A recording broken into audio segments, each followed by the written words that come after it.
Hello again, everybody. Nice to see you. And it is episode 7, project 2 of the joy of functional game dev.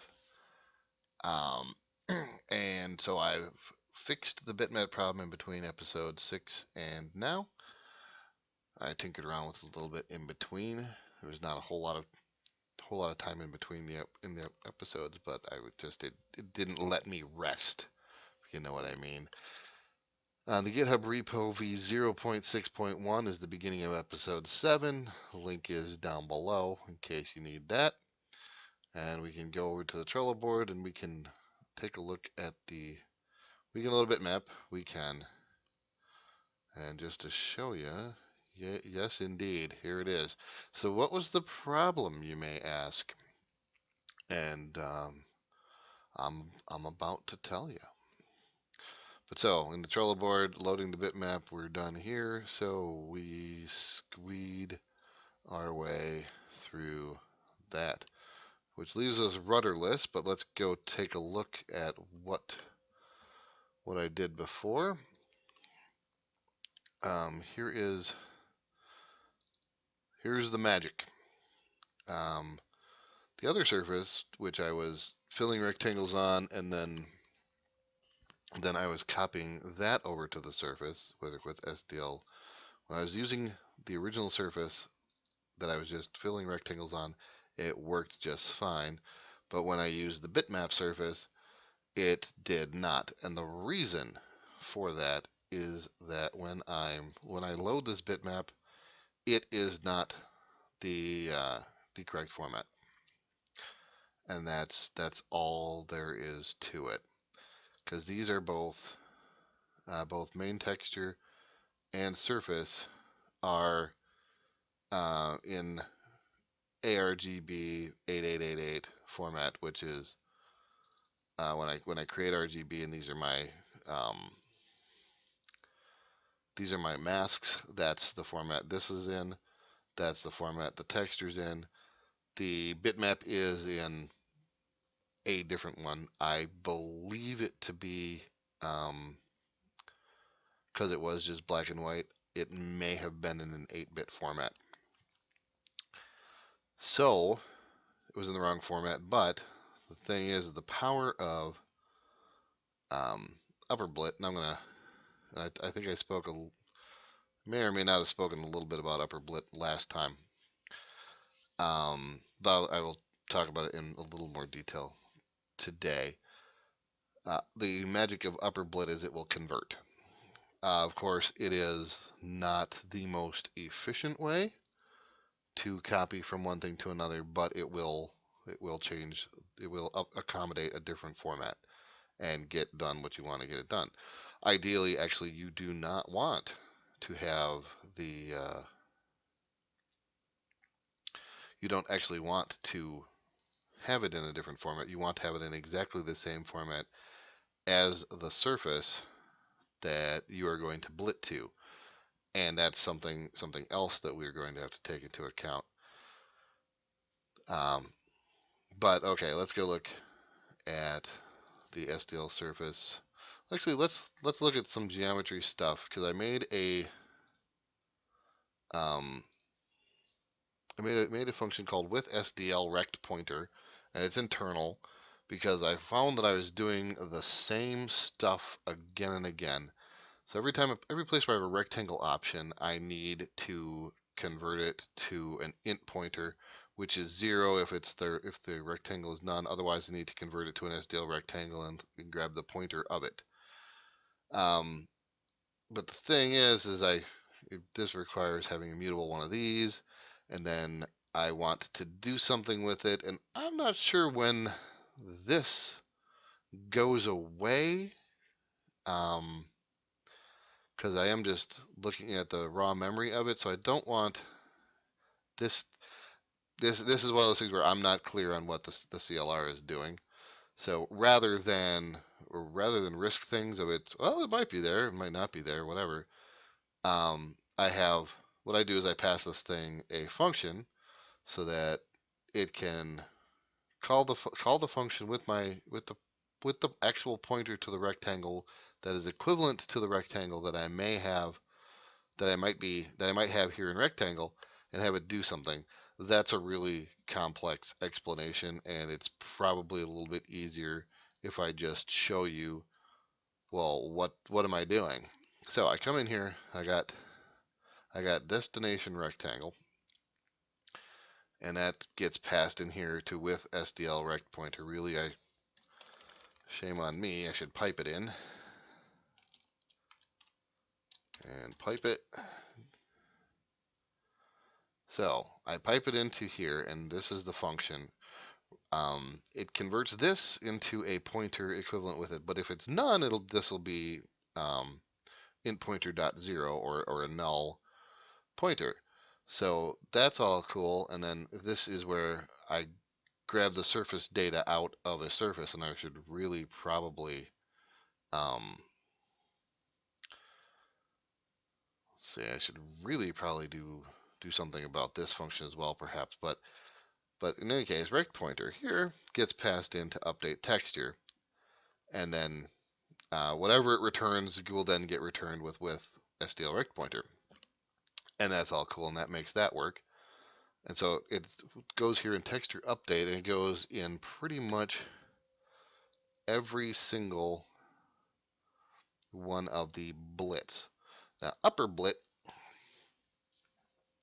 there are 4 or 5, depending if what you call soft stretch, and I haven't really looked at what soft stretch does, but I believe it's something similar to a scaled blit.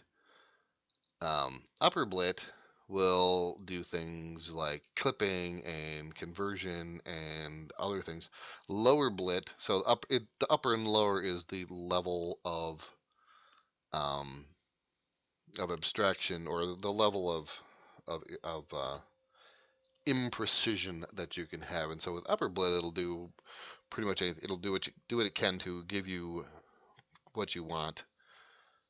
Lower blit, but you better already be clipped and already in the same format, or yeah,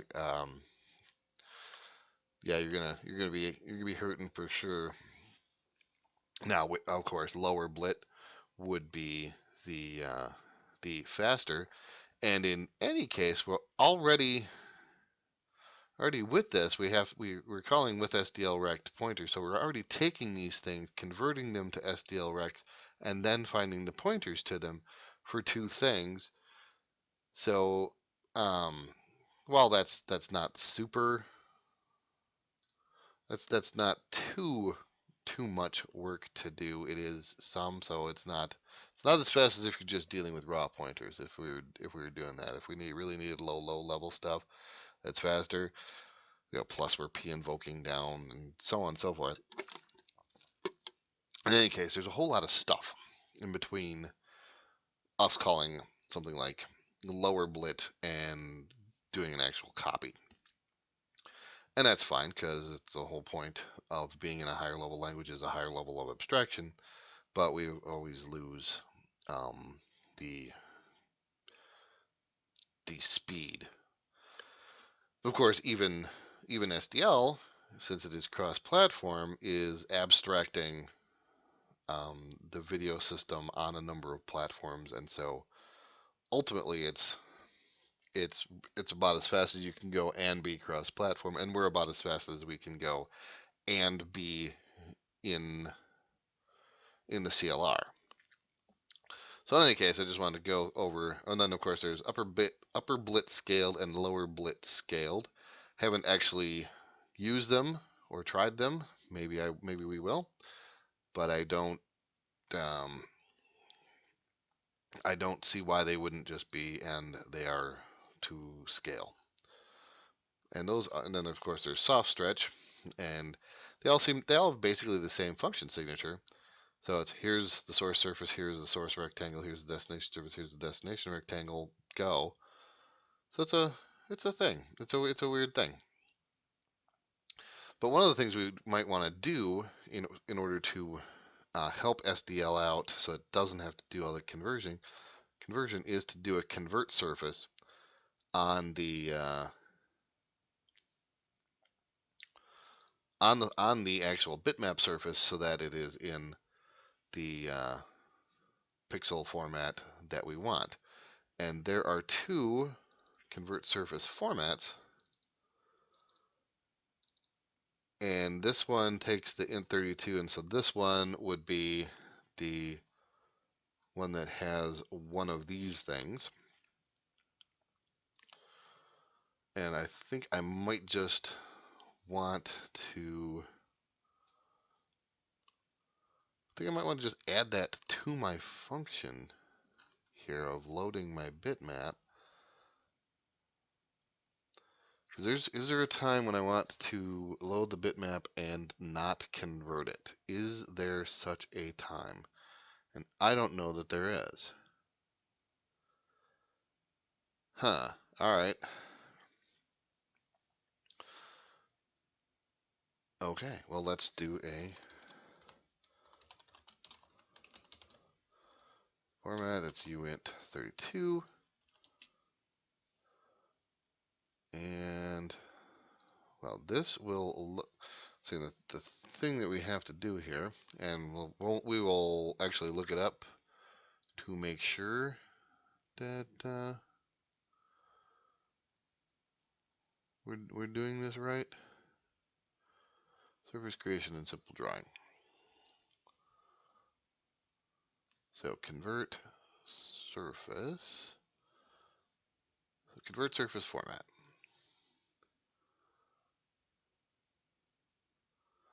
So that's the pixel format. That's pixel format enum. So cool. Format may be one of the following. Okay, well, it's good enough that, well, the one we want is on there. STL surface representing surface to convert. And the flags are unused and should be set to 0. Okay, then I won't even leave that as a parameter. This must have been something for, or returns null on failure. Well, surface is an int pointer anyway. So we're going to let bitmap surface equal that. And we're going to let converted surface equal STL surface native STL convert surface format. We're going to take the surface bitmap pixel format 0. And that's going to be what we return. But I'm also pretty sure that I have to STL free surface. Blech. Come on, we can type. Need to free the bitmap surface. So, step 1, load the bitmap. Step 2, create a converted surface. Step 3, free the bitmap surface because we no longer need it because we've converted it. Oh, this is a uint32. Literals. I'm getting used to it, and I see I almost see the value of it. I'm not sure. It seems a little like Hungarian to me to have all these things for literals.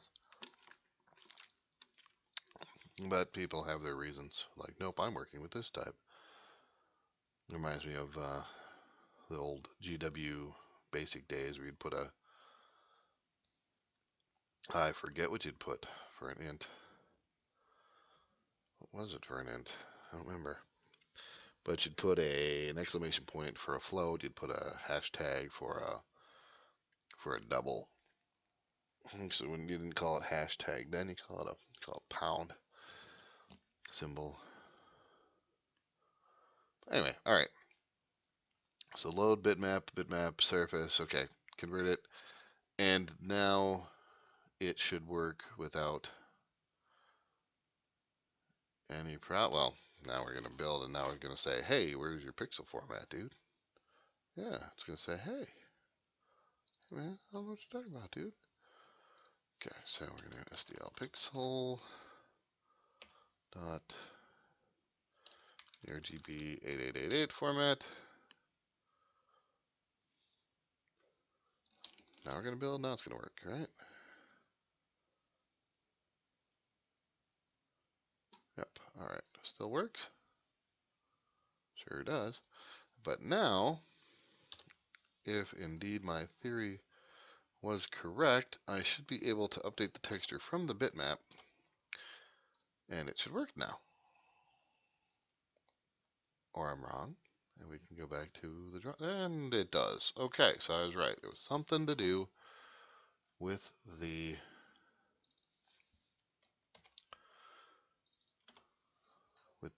format. So okay, we now have enough that I think it's time to actually do something at least vaguely game-like. But in order to do that, our event pump is not what we need it to be. It's very, very hard-coded. And what I really want to make it into is a we're gonna be completely event driven today, maybe. Do I want to do that? Do I care about it? Do I care about a timer? Really, that's the only thing. Do I care about a timer? If I care about a timer, then I need a poll event. Actually, let me give myself the flexibility here. I need to. Where are my functions? Okay, let's look for SDL wait event. All right.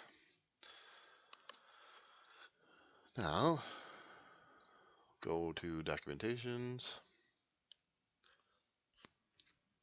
and let's take a look at events and handling.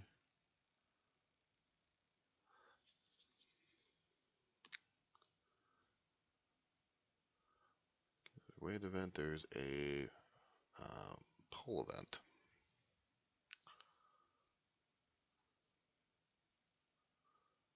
Or null. Returns 1 if there's a pending event. Alright, and does this one do what I want? Okay, if event is not null, the next event is removed from the queue and stored in the SDL event structure pointed to by event. If event is null, it simply returns 1 if there's an event in the queue but will not remove it. Oh.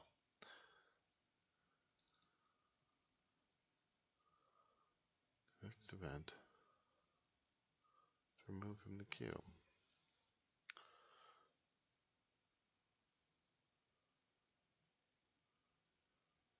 Good, it's at the 30th, huh? Can be done from the main loop. It doesn't suspend the main loop while waiting for an event to be posted. Alright. So then, or there's a couple of these. So wait event will wait forever. So while poll event do stuff, do other stuff. Okay, so our message pump must be, I see, okay. So this is the way they want to do it. So while polling an event, well, that's interesting.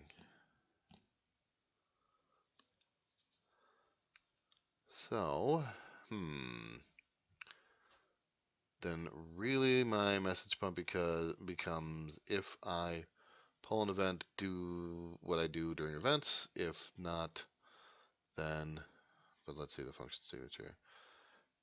It is basically the same as wait event. Well, that's handy.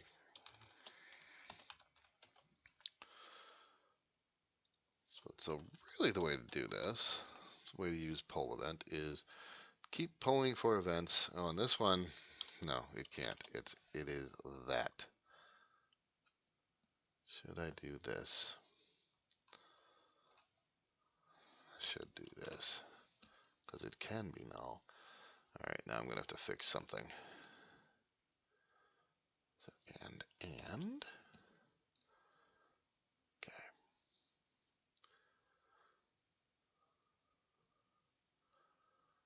And then, all right.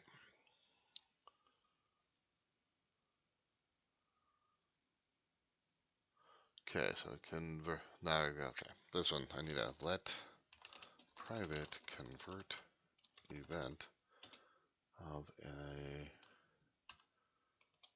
result, which is an int, and an event, which is a CL event equals. Thing is, I only want to do this once. And I see that no result is true, so it's a boolean. Okay, bool. So this one is so convert event, and then I take this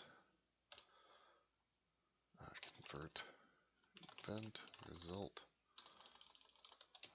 result event. Okay, and that will be exactly the equivalent stuff. Now poll event is essentially the same thing, except that it is poll event that I'm calling. So that should be identical. Should not be a problem. But it means what we want to do. Where am I? Back in program. Event pump is now going to be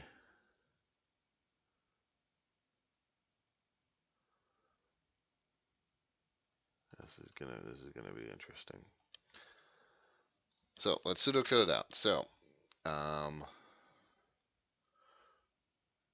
grab however many events. Grab the events until we're out. So SDL quit is pretty much now the only thing that we can do. But also the whole event pump. Call it event pump old now, because we are going to get rid of it.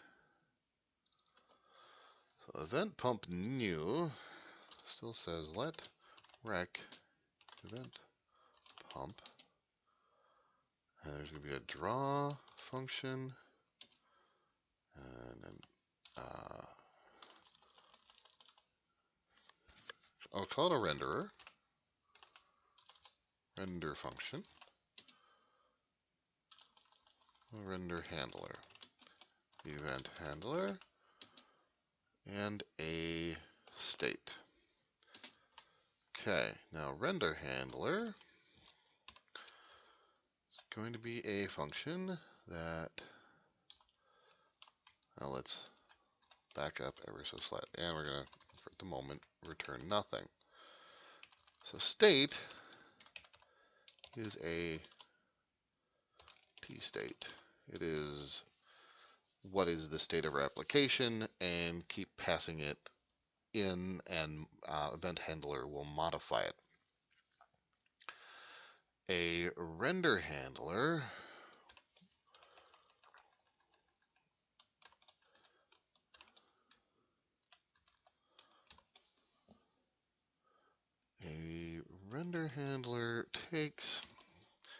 is a t-state to not unit. The moment I can't think of anything that it needs to return, so it needs to take the t-state, and based on the t-state, it's going to handle whatever rendering we have. The event handler, however, is going to take a t-state and not sure. Well, it may return a t-state. What I'm debating is whether or not it's a t-state option, because in this case, if I return a t-state, if I return some t-state, then we continue. If I return none, then we're done and it's time to clean up. We're gonna call it. We're gonna do that. We're gonna call it a T-state option, and we have a state that passes in there. So the first thing, see what seems to happen over here is handle events and then draw. So that's what we're gonna do. So let's get ourselves comfortable with the value is not a function and cannot be applied. Oh, what's event pump old?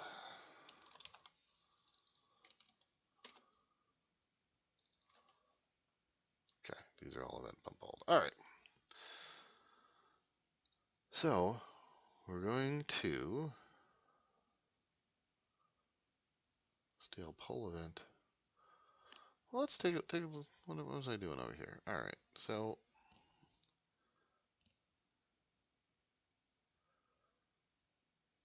see, but if it returns if event is not null, the next event is removed, and it's event.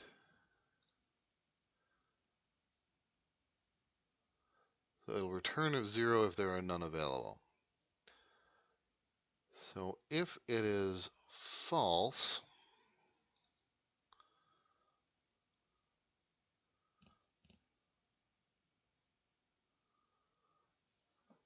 oh, these are all sums and nones anyway, so it does return that sort of thing. All right.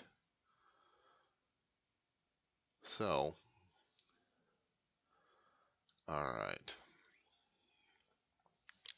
So SDL event, the poll event.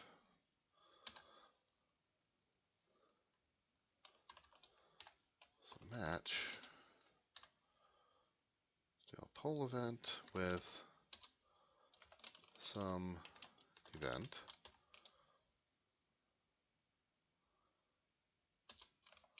None.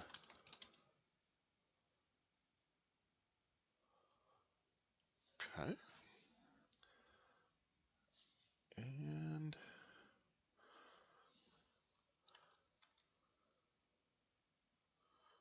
in case of none, I'm going to take state, put it into the render handler because we don't have any events. And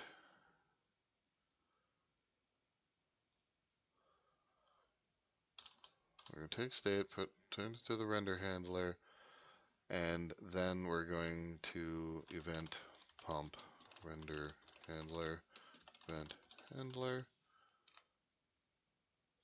It goes into the render handler.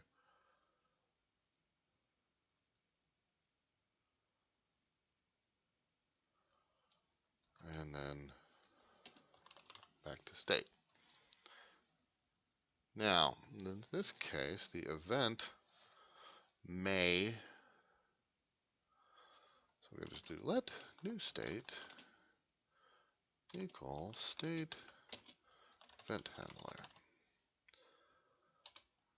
Match new state with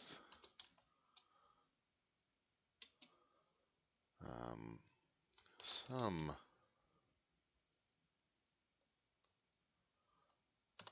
I've already got state, so I'll just call it some x, none, and we're going to return nothing then. So we're going to return unit, switch new state with switch. I think we're going to do this. So it's some new state, event pump render handler event handler new state. And that's it. This is an event pump to end all event pumps. So anything will work. It's just a matter of what's your render handler and what's your state handler. Yep, I'm going to pull event. If I get an event, then I'm going to handle the event. It's going to probably modify. It's going to probably modify the state and spit out a new one.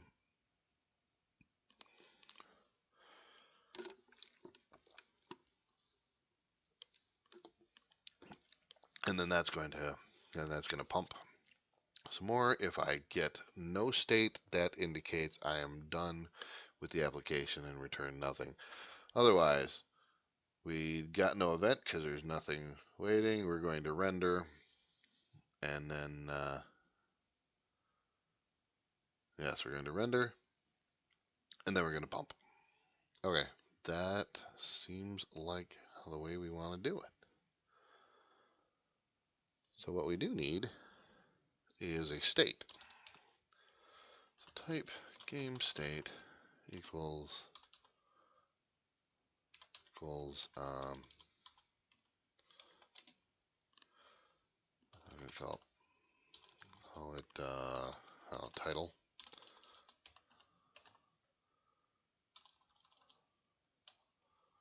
That's about all we got. So we're gonna have one state. And let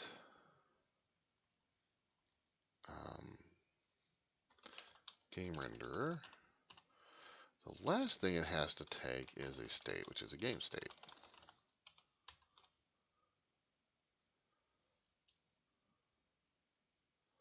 It's going to return a unit.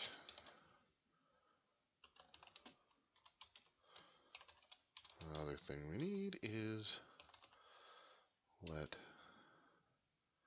event handler. So I can call them these things. These are just the parameter names, right? So event handler is going to take a state, game state. Oh wait, we also need an event, don't we? Because what do I have? This is the wait event is a SDL event. Dot event.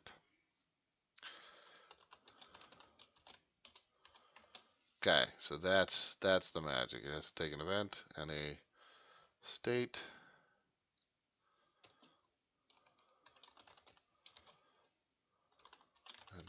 Event game state, and it's going to return a game state option. And we'll just return state for the time being. It won't really do anything no matter what you do. Well, some state.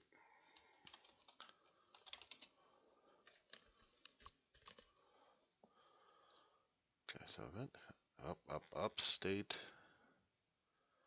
event handler event with. Okay, so event handler event state gets passed into event handler with the event until it spits out a new state. Then we pump it. Okay, now we got it right. We got render handler and event handler. But the thing that I want it to do, I want these things in there. I don't think do I need the window?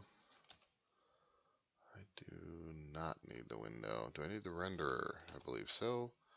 Do I need the texture? Yes, I do. Do I need the surface? Yep. Do I need the bitmap? Sure enough, do. Alright, I'm going to take the renderer and the texture and the surface and the bitmap.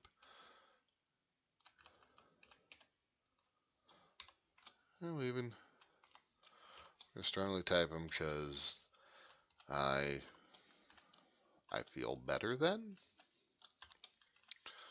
because it will get me into fewer obscure bugs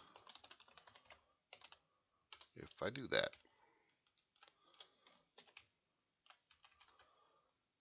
So, and also does make it a little easier to just sight read.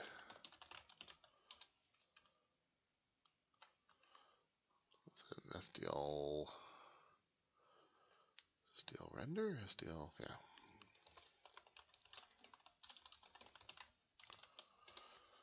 That's a renderer. So it's going to take that, and that.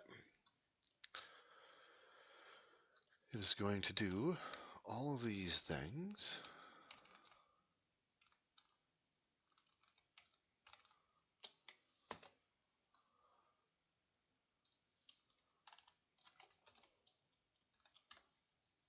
And present. Does present really do? Present returns nothing. Alright. So we can now take a render handler and have it do everything that our draw function was doing. Okay, now our event handler, which has an event,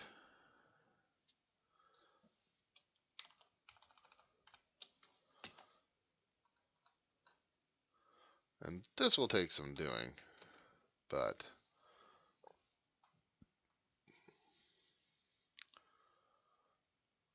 okay.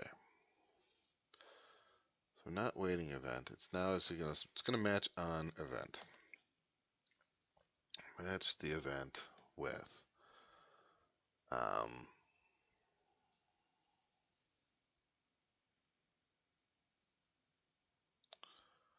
a option. Oh.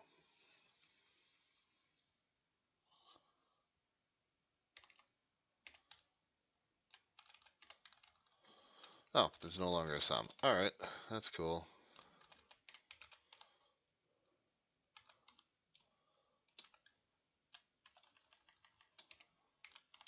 I don't have that. Alright, so some state is what I want. So if I am quitting, return a none. If I hit the escape, then I hit a none, else some state, and then any other event return the same state, and that will take care of things. So we're now going to make good use of currying in order to make our message pump work more the way I think it should. Okay, so there's no more event pump old. There's event pump. We don't need main window. Was it render handler? Render handler. So I know it needs that, which is my drawing function.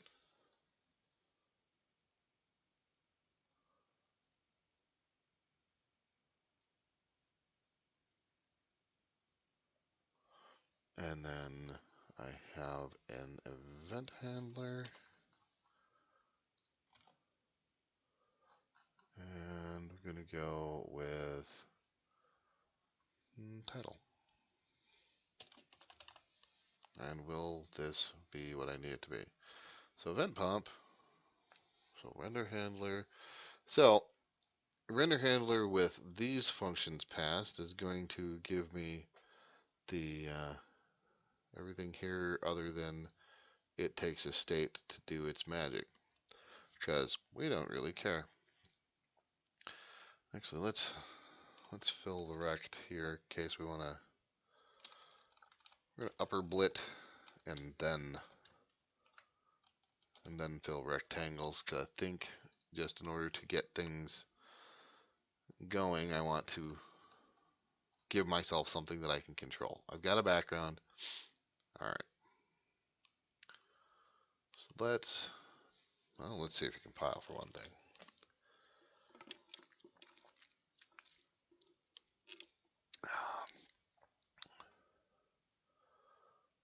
And you do.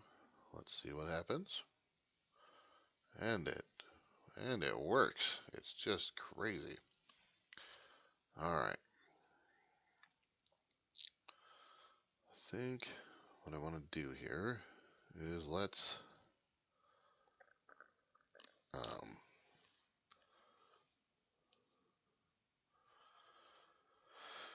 all right. let's put some sort of int times int. Okay.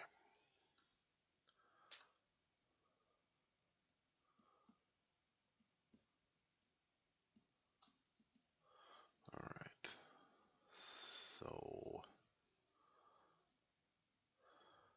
in reality, I always forget, how do I get the stuff out of there? Actually, let's have game state. Instead of that, let's have it be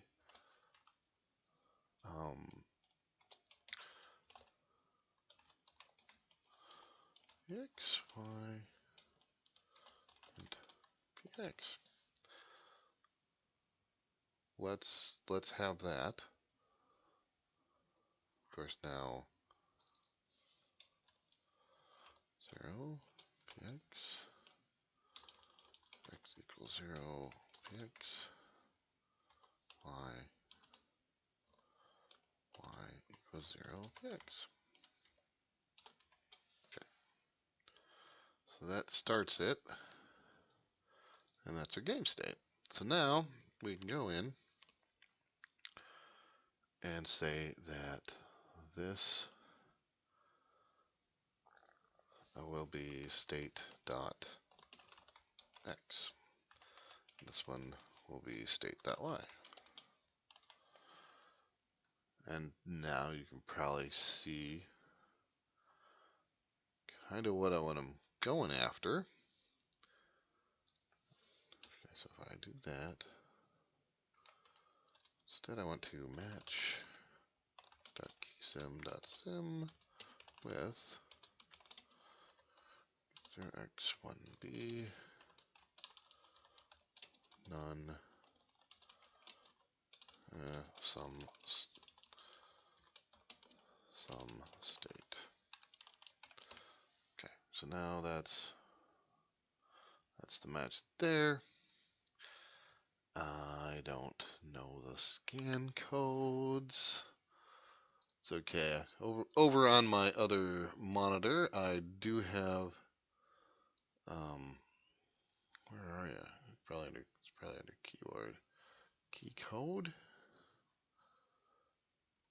Alright. I'll bring it over.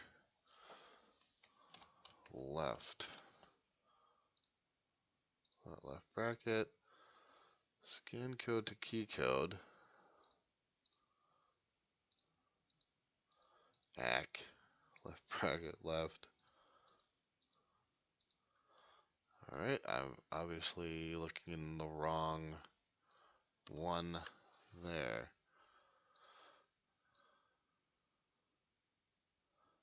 Keyboard. Where are my other scan codes? No. Alright.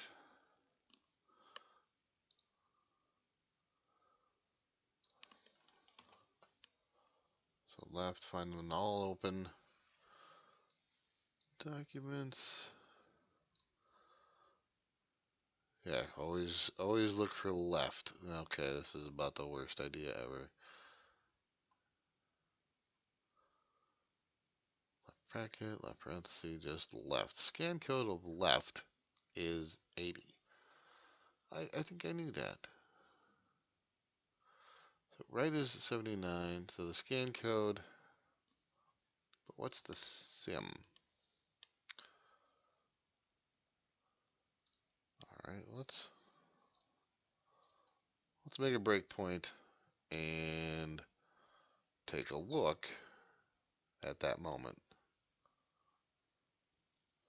Okay, so now if I take left, what is sim? Sim is, oh, of course, for something. Really, what I'm learning is I need to pull these things in. But what's keysim dot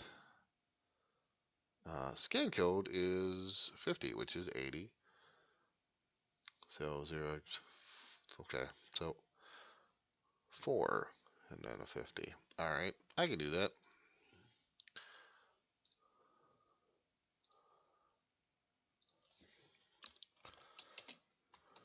say this is where constants 1, 2, 3, 4, 5. Well, those do it up. 1, 2, 3, 4, 5, 6, 7 would be it. And 50. Just put some state here. So 79 through 82.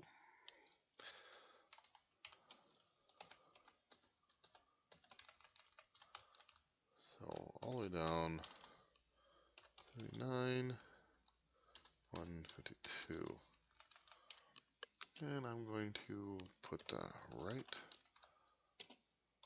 left, down, up. Okay.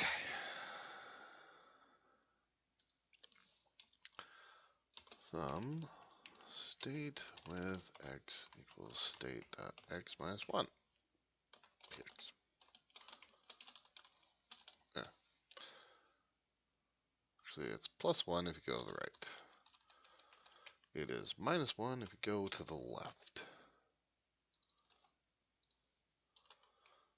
Minus. And down,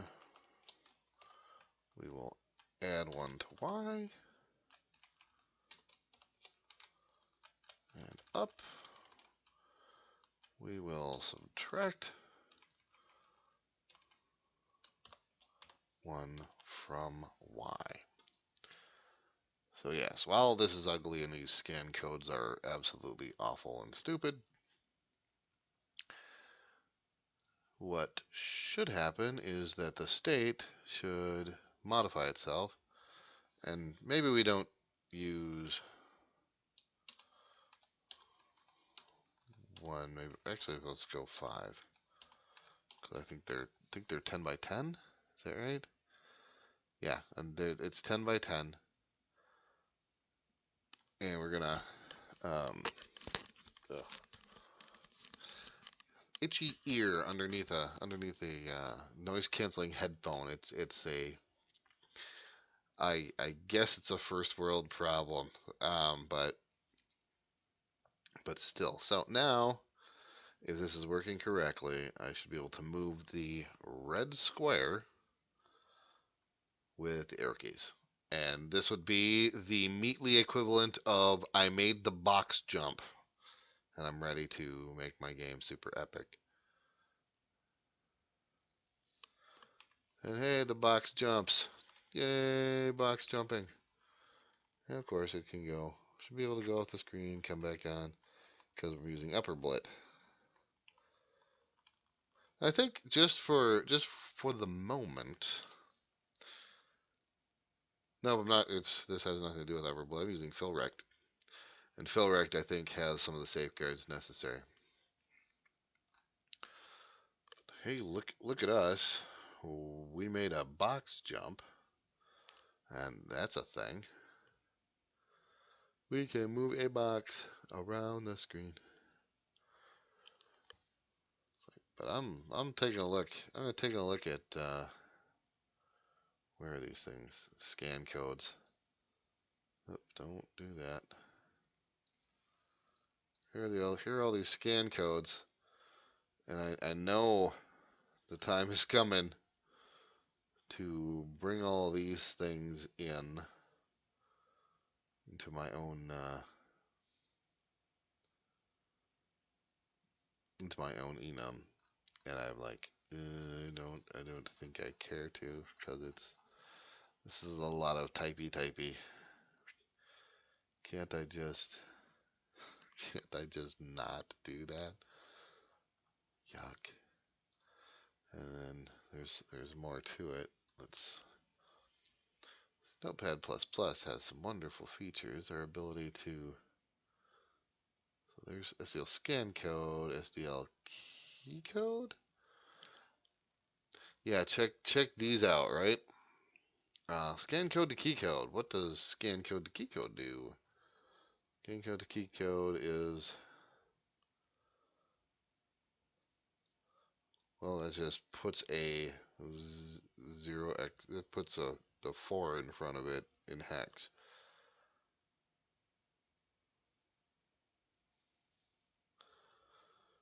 Oh my goodness. So we have SDLKs, and then we have scan code to key code, but these are all UNT32s. Yeah, good time. And the thing is, like, I can't, in an enum, I'm not allowed to have it based on the value of something else in F sharp. At least not the way, it's not what I've come to understand. Could be wrong. I would love to be wrong. Otherwise, this would be an enum. It's one of those things where, if I wanted to do something like that, it would be like a test equals array order dot something plus array order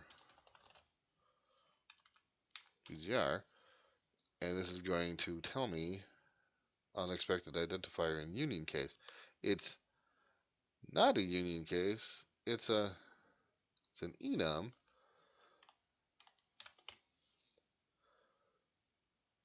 but it's a weird. So I can't do this stuff. I can't do um, I can't do these. So I have to actually determine what's the scan code of F6. I have to actually put it in here. And that's fine as far as that goes. It's just sort of because really this isn't really doing it either. The VC the C preprocessor is doing it. Well, actually, that's not really doing it either. It's saying make it one shift left 30 or um, yeah, it's that or that. Oh, so much longer. Then this is a 033 going with octal codes. Who uses octal anymore? Who used octal before? Octal, not so much for some reason. Maybe once upon a time.